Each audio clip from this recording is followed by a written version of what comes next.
میں خدا کی خوبصورتی اور عظمت دیکھنا چاہتی ہوں۔ نبی موسیٰ علیہ السلام نے بھی یہی کہا تھا، اور اللہ تعالیٰ نے انہیں ایک جواب دیا۔ یہ جواب کوہ سینا پر ہے۔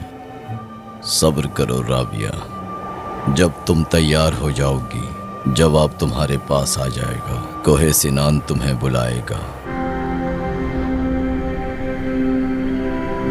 رابعہ، اللہ کے نام سے اپنے دل کو کھولو رابعہ، تم اپنے مقصد تک پہنچ جاؤ گی۔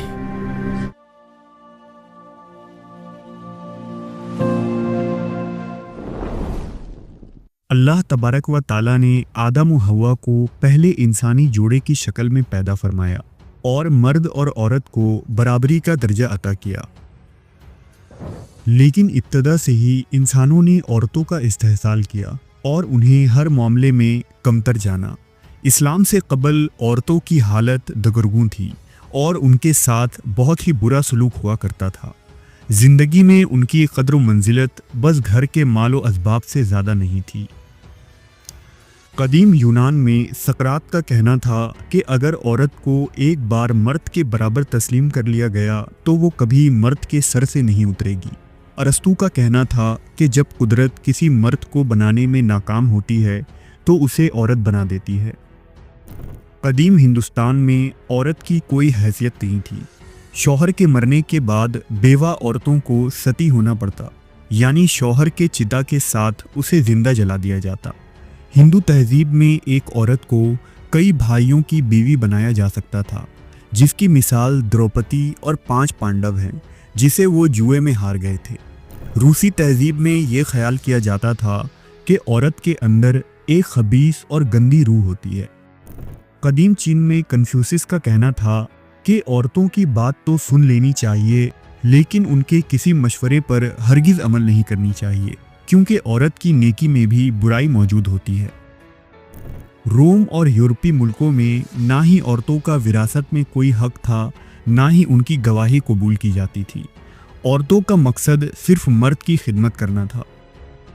بے شمار یورپی ملکوں میں عورتوں کے ساتھ جنسی استحصال کیا جاتا اور پھر ان پر وچ یعنی ڈائن یا چڑیل کا الزام لگا کر انہیں زندہ جلا دیا جاتا، اور یہ کام حکومت کی نگرانی میں ہوتا تھا۔ جزیرہ عرب میں بھی اسلام کی آمد سے قبل عورتوں کی حالت بدتر تھی۔ عرب عورتوں کو مال و اسباب کی طرح استعمال کیا کرتے۔ کسی کا جی چاہا تو اسے گھر میں رکھ لیا، کسی کا جی چاہا تو اسے الگ کر دیا۔ ایک مرد جتنی چاہے اتنی شادی کر سکتا تھا۔ عرب اپنے رسومات اور بتوں کے پوجا کے دوران کھلے عام عورتوں کے ساتھ بدکاریاں کیا کرتے۔ ایک قبیلہ دوسرے پر حملہ کرتا تو ان کی عورتوں کو اٹھا کر لے جاتا۔ وہ انہیں لونڈیاں بنا کر اپنے گھر میں رکھتے اور جب چاہے انہیں فروخت کر دیتے۔ بیٹی پیدا ہونے پر لوگ اسے زندہ دفن کر دیا کرتے۔ عورتوں پر ظلم اور زیادتی کی ہر حد کی انتہا تھی۔ دور جاہلیت میں عورتوں پر ظلم کے متعلق تاریخی کتابوں میں ایسے واقعات ملتے ہیں کہ روح کانپ اٹھتی ہے۔ کئی ایسے بھی واقعات موجود ہیں کہ جب کوئی بدو شخص حضور پاک صلی اللہ علیہ وسلم کو اپنی بیٹی کو زندہ دفن کرنے کا واقعہ سناتا تو آپ رو پڑتے اور آپ صلی اللہ علیہ وسلم کی آنکھیں آنسوؤں سے تر ہو جاتی۔ لیکن عورتوں کے ساتھ اس بدسلوکی اور حق تلفی و ظلم کے مقابلے میں اسلام نے ان تمام باطل نظریات، خیالات اور رسم و رواج کا رد کر دیا جو صدیوں سے مردوں نے پھیلا رکھے تھے۔ اسلام دنیا کا پہلا مذہب یا دین ہے جس نے عورتوں کو آزادی اور حقوق دیے۔ اسلام نے صرف عورتوں کی عزت و عظمت اور حقوق کے دعوے ہی نہیں کیے، بلکہ علم، سیاست، تہذیب اور زندگی کے ہر شعبے میں خواتین کو مردوں کے برابر لا کھڑا کیا۔ عورتوں کو وراثت میں حصہ ملا، انہیں خلا کا حق ملا، عورتوں کو کاروبار پر اختیار کا حق ملا، عدالت میں عورتوں کی گواہی کو تسلیم کروایا گیا اور انہیں بحیثیت انسان کا درجہ ملا۔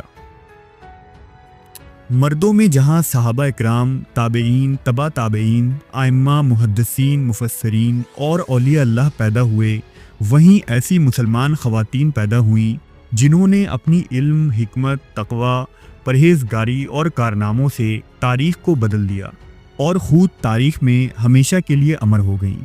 हज़रत आयशा सिद्दीक़ा, अस्मा बिनते अबी बकर, शिफा बिनते अब्दुल्ला, नुसैबा बिन काब और सैयदुल हुर्रा जैसी ख़वातीन उभर कर सामने आईं। तारीख की उन्हीं मशहूर मारूफ तरीन ख़वातीन में एक नाम हज़रत राबिया बसरी का है। ये 95 हिजरी की बात थी कि जब मुसलमानों के खलीफा हज़रत उमर बिन अब्दुल अजीज़ थे, बसरा के एक छोटे से इलाके में शेख इस्माइल के घर एक रात बेटी की विलादत हुई। चूंकि उनकी 3 बेटियां पहले भी थीं, इसलिए उन्होंने इस बच्ची का नाम राबिया यानी चौथी रखा। शेख इस्माइल एक नेक सीरत और मुफलिस शख्स थे। घर में तंग दस्ती का आलम था। गुर्बत का ये आलम था कि घर में चिराग जलाने के लिए तेल तक मौजूद न था। घर की हालत देखकर उनकी ज़ौजा ने कहा कि पड़ोसी से थोड़ा सा तेल ही मांग लाएं ताकि कम से कम आज की रात घर में रोशनी हो। इस्माइल आधी रात को हमसाये के घर तक पहुंचे, लेकिन उन्होंने जिंदगी में अल्लाह के सिवा कभी किसी के आगे हाथ ना फैलाने का अहद कर रखा था। लिहाजा तेल मांगे बगैर वो सीधे घर वापस आ गए और परेशानी के आलम में सो गए। ख्वाब में उनको नबी करीम सल्लल्लाहु अलैहि वसल्लम की ज़ियारत हुई। हुजूर पाक ने इरशाद फरमाया, ए इस्माइल, दिल गिरफ्ता ना हो और गम ना कर। तेरी ये बच्ची जो आज रात पैदा हुई है, उसके रूहानी फैज़ से दुनिया को फ़ायदा पहुँचेगा और मेरी उम्मत के हज़ारों लोग उसकी दुआ और शफात से बचाए जाएंगे। राबिया बसरी ने गुर्बत के माहौल में परवरिश पाई, लेकिन कुछ ही अरसे में आपकी बाबरकत ज़ात से घरेलू हालात बेहतर हो गई। लेकिन जब आप 5 बरस की हुई तो वालिदैन का साया सर से उठ गया। वालिदैन की वफ़ात पर सब बहनें बेयार व मददगार रह गईं। लिहाजा आगे की परवरिश व कफ़ालत करीबी रिश्तेदारों ने की। राबिया बसरी बचपन से ही नहायत ही बासबर और कुनात गुजार थीं और आम बच्चों की तरह चीज़ों की फरमाइश न करती थी। जो मिल जाता खा लेती, वरना फाका कर लेती। रिवायत है कि राबिया बसरी ने कम उम्री में ही कुरान पाक को हिफ्ज़ कर लिया था और अहादीस रसूल पर भी उन्हें उबूर हासिल था। गालिबन 105 हिजरी में बसरा में एक खौफनाक कहत आया। पूरे शहर में खाने पीने की चीज़ों की किल्लत हो गई। चारों बहनों पर 3 दिन तक फाका था। भूख से तंग आकर चारों बहनें घर से निकल गईं और शहर छोड़कर किसी ऐसी मकाम की तरफ हिजरत करने लगी जहां खाने को कुछ मिल सके। लेकिन रास्ते में जालिम लुटेरों ने हमला कर दिया और हज़रत राबिया बसरी को ज़बरदस्ती पकड़ लिया। उन्होंने आपको बसरा के एक दौलतमंद ताजिर को सिर्फ 6 दीनार में फ़रोख्त कर दिया। लिहाजा उस ताजिर ने हज़रत राबिया को अपने घर के तमाम काम काज के लिए रख लिया और इस तरह इस मासूम बच्ची पर कम उम्री में क़यामत टूट पड़ी। आप सारा दिन काम काज करती और रात को थकन से चूर हो जाती, मगर उफ तक न करती और अल्लाह का शुक्र अदा करती। जैसे जैसे आपकी उम्र बढ़ती जा रही थी, आपके ज़ौक़ इबादत में इजाफा होता जा रहा था। घर के काम काज करने के बाद आप रात रात भर इबादत में मसरूफ़ रहती। एक दिन सख्त मेहनत की वजह से आप कमज़ोर हो गईं। जब आपके मालिक की नज़र राबिया के थके हुए चेहरे पर पड़ी तो उसने पूछा, क्या तुम बीमार हो? राबिया ने कहा, क्या मैं अपने फ़र्ज़ को अदा करने में किसी किस्म की कोताही की मुर्तकिब हो रही हूँ? मालिक ने आपकी काम की तारीफ की और कहा कि अपनी सेहत का भी ख्याल रखो। रिवायत है कि एक दफ़ा आपके आका ने आपको घर से बाहर किसी काम से भेजा। रास्ते में अचानक आप किसी नामहरम को सामने आता देख घबरा गईं और रास्ते से हटते हुए गिर पड़ी, जिससे आपकी कलाई टूट गई। आप उस वक्त सजदे में गिर पड़ी और कहा, या अल्लाह, अगरचा मैं गरीब व बेयार व मददगार हूँ, लेकिन मुझे इसका गम नहीं। मैं सिर्फ तेरी रज़ा की तालिब हूँ। हज़रत राबिया बसरी हमेशा रोज़ा रखती, फिर अपने आका की खिदमत में मसरूफ़ हो जाती, जबकि रात होते ही नमाज में मशगूल हो जाती। एक रात इत्तफाक से आपका आका बेदार हो गया। उसने देखा कि एक अंधेरी कोठरी के कोने में राबिया सजदे में है और एक नूर उनके सर पर हाले की तरह रोशन है।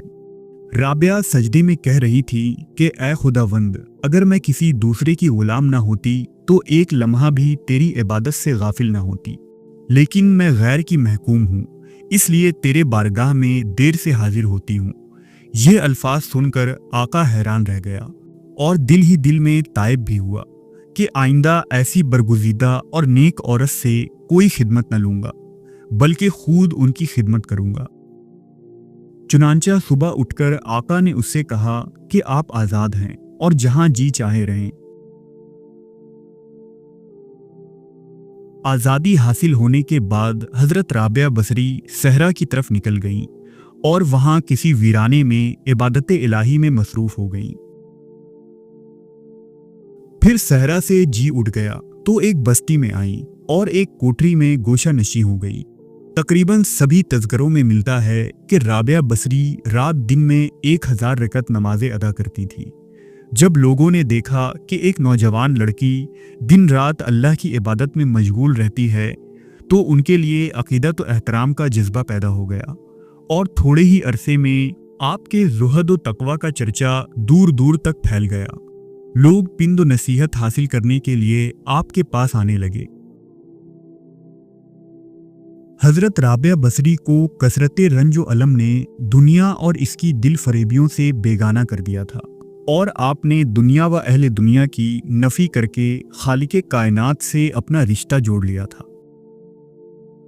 एक रिवायत के मुताबिक कुछ अरसे बाद आप कूफा चली गईं और वहीं क़याम किया। आप दिन भर रोज़ा रखती, रात को नमाजें अदा करती, कुरान की तिलावत रोज़ का मामूल बन गया। कई कई दिन गुजर जाते और घर में कुछ न होता। अक्सर पानी के एक घूंट से रोज़ा अफ्तार कर लेती और इस पर भी खुदा का शुक्र अदा करती।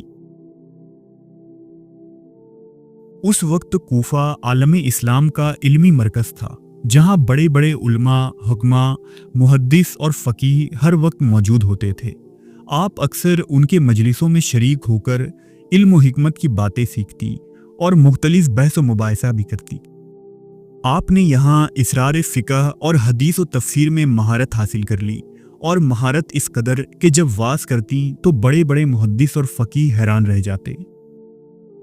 आपके मजलिस में हज़रत सुफियान सूरी, मालिक बिन दीनार और शेख अब्दुल वाहिद जैसे नामवर असहाब हाजिर होते और इल्म व हिकमत सीखते। कई लोगों ने हज़रत राबिया बसरी से मुतासिर होकर उन्हें शादी की पेशकश की, लेकिन आपने तमाम पेशकशों को रद्द कर दिया ताकि आप यकसुई से अल्लाह की इबादत जारी रख सकें। एक शख्स जिसने आपसे शादी की दरख्वास्त की थी वो बसरा का अमीर मोहम्मद बिन सुलेमान अल हाशमी था। उसने आपको पैगाम भिजवाया कि मैं आपको 1 लाख दीनार बतौर महर अदा करने को तैयार हूँ। इस पर हज़रत राबिया बसरी ने जवाब दिया कि इस बात से मुझे कोई परवाह नहीं कि तुम्हारे दीनार मेरी मलकियत बन जाएगी। तुम मुझे उन दीनारों से एक लम्हे के लिए भी खुदा से दूर नहीं कर सकते। और निकाह तो उनके लिए होता है जो जिस्मानी तौर पर मौजूद हों। जहाँ तक मेरा ताल्लुक है तो मेरा तो वजूद ही नापैद है और मैं अपनी मालिक नहीं बल्कि हक ताला की मलकियत हूँ। हज़रत राबिया बहुत कम गुफ्तगू किया करती थी। अगर कोई साइल आ जाता और बहुत ज़ोर देकर सवाल करता तो आप मुख्तसर और मुदल्लिल जवाब देकर खामोश हो जाती। आपकी हर बात कुरान की आयत के हवाले से होती या अक्सर आप सवाल के जवाब में आयत कुरानी ही पढ़ दिया करती थी। पिंद नसीहत और कीमती अक़वाल के अलावा हज़रत राबिया बसरी ने बहुत सारे आशार भी कहे हैं। इमाम गज़ाली अहयाउल उलूम में लिखते हैं कि हज़रत राबिया ने अपने आशार में गर्ज़ और आरज़ू की जिस बहस का तज़करा किया है, इससे मुराद अल्लाह ताला के एहसान और इनाम है जो वो अपने बंदों पर रवा रखता है, और अल्लाह के दीदार की तड़प ही सबसे बेहतर और अफजल है। राबिया अपनी दुआएं और मुनाजात अपने आशार ही के ज़रिया बयान करती थी और इस दुआ को अक्सर रातों को छत पर जाकर पढ़ा करती थी। आप फरमाती कि ऐ मेरे मालिक, सितारे चमक रहे हैं और सब लोगों की आंखें नींद से बंद हैं और हर कोई अपनी खिलवत में है। मैं यहाँ तेरे साथ अकेली हूँ। ऐ मालिक, अगर मैं दोज़ख के अज़ाब के खौफ से तेरी इबादत करती हूँ तो तू मुझे दोज़ख में झोंक दे, और अगर जन्नत की तवक्का में तेरी इबादत करती हूँ तो मुझे जन्नत से महरूम कर दे। लेकिन अगर मैं महज तेरी खातिर इबादत करती हूँ तो मुझसे अपने हुस्न लाजवाल को पोशीदा न रख। आप अक्सर फरमाया करती कि मार्फत अल्लाह की तरफ तवज्जा होने का नाम है, और आरिफ वो है जो खुदा से पाक दिल तलब करे, और जब उसे अता कर दिया जाए तो फिर उस वक्त उसको खुदा के हवाले कर दे। दूसरे इरफां और सूफियों की तरह हज़रत राबिया बसरी सिर्फ खुदा की वसल की तालिब नहीं थी। राबिया तसव्वुफ में वो हस्ती हैं जिन्होंने सबसे पहले मोहब्बत इलाही को एक मुस्तकिल मसलक की शक्ल दी। कहते हैं कि राबिया से एक दफ़ा सवाल किया गया कि जन्नत के बारे में आपका क्या ख्याल है, तो उन्होंने जवाब दिया कि पहले हमसाया और फिर मकान। इमाम गज़ाली इस कौल का मतलब ये लिखते हैं कि जिसने दुनिया में खुदा को नहीं पहचाना वो अगले जहान में भी उसके दीदार से महरूम रहेगा। राबिया बसरी ने तवील उम्र पाई और वफात के वक्त आप 90 बरस की थी।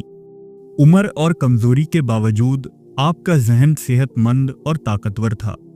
इस उम्र में जब आप दूसरों से मौत का जिक्र सुनती तो कांप उठती और आपकी उंगलियां लरजने लगती। राबिया बसरी हमेशा खुरदुरे कंबल का कुर्ता पहनती थी और वसीयत फरमाती थी कि मरने के बाद इसमें दफन की जाऊं। एक बार आप शदीद बीमार हो गईं और आहुजारी करने लगी। अहबाब ने कहा कि हम तो आपकी बीमारी की कोई ज़ाहिरी वजह नहीं पाते, फिर आप दर्द से क्यों बेचैन हैं? आपने फरमाया, मेरी बीमारी मेरे सीने के अंदर है और सारी दुनिया के तबीब भी इसके इलाज से बेबस हैं। मेरे जख्म का मरहम सिर्फ मेरे खलील से मिलना है। बीमारी के बावजूद आप दिन रात नमाज में मसरूफ़ रहती और घर से निकलना बंद कर दिया था। रिवायतों के मुताबिक वफात से 2 दिन पहले आप बहुत खुश नजर आने लगी और चेहरे पर रौनक वापस आ गई। लोग ये समझने लगे कि शायद आपकी हालत बेहतर हो रही है, लेकिन आपने अपनी खादिमा अब्दा को बताया कि आपकी बात मान ली गई है और जल्द ही दूरी खत्म हो जाएगी। साल 185 हिजरी की एक शाम आपने अपने शागिर्दों और मुरीदों से कहा कि मुझे तन्हा छोड़ दो और दरवाजे बंद कर दो, लिहाजा तमाम लोग बाहर चले गए। कुछ लम्हे बाद लोगों ने अंदर से आवाज़ सुनी कि कहने वाला कह रहा था कि ऐ मुतमईन रूह, चल अपने रब की तरफ, तू उससे राज़ी, वो तुझसे राज़ी। हज़रत राबिया बसरी ने अपने इल्म, रियाजत और इबादत से ऐसा मकाम हासिल किया कि उनके ज़माने के बड़े बड़े आलिम व सूफियाँ उनके पास बैठना और उनकी गुफ्तगू सुनना अपने लिए एक शर्फ समझते थे। आपका मकाम व मर्तबा बहुत बुलंद है। मर्दों के ऐसे मुआशरे में जहाँ हर शोबे में मर्द गालिब हों, वहाँ एक जाहिद व सालेह औरत के अफकार और अक़वाल ने इतनी हलचल मचा दी कि ये सब के लिए एक हैरत का मकाम था। आपकी सीरत और आपका किरदार ख़वातीन के लिए एक मशले राह है। राबिया बसरी फरमाया करती थीं कि औरतों में गर्ज़ के कोई नबी या रसूल नहीं, मगर तमाम पैगंबर, औलिया और सिद्दीक औरत की गोद में ही परवरिश पाते हैं।